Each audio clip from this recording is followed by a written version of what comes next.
Despite the fact that Republican politicians are in charge of Congress and the White House while a conservative-leaning majority reigns in the Supreme Court, conservatives are nevertheless convinced that the left is using political correctness to quash their ideas.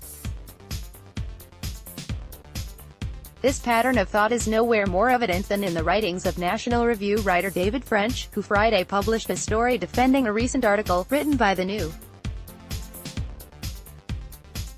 York Times Bari Weiss, about the intellectual dark web. The web is a network of iconoclastic thinkers who include people like Sam Harris, Jordan Peterson, Ben Shapiro, and Ayaan Hirsi Ali.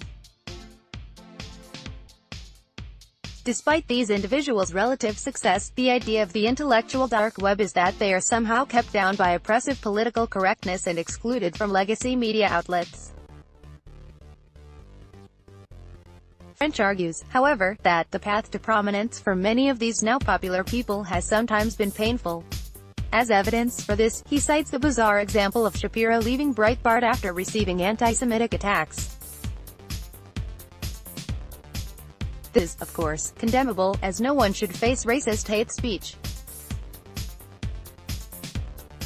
But Breitbart is a famously racist website, which frequently smears the entire religion of Islam and has an article tag for black crime. Backlash from those readers is hardly evidence of leftist political correctness.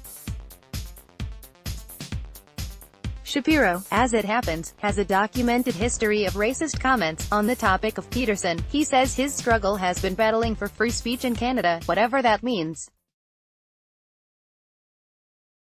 Surely these and other thinkers of their ilk still receive horrible death threats for their work, as do most people who write in the internet age. For French, it seems the biggest threat to free speech is that he can't question transgender people's gender identity in corporate boardrooms. Meanwhile, you can still legally be fired just for being gay or transgender in most states. This supposedly horrific form of censorship pushes people to these marginalized writers, and potentially to even darker places like Milo Yiannopoulos and the trenches of the alt-right.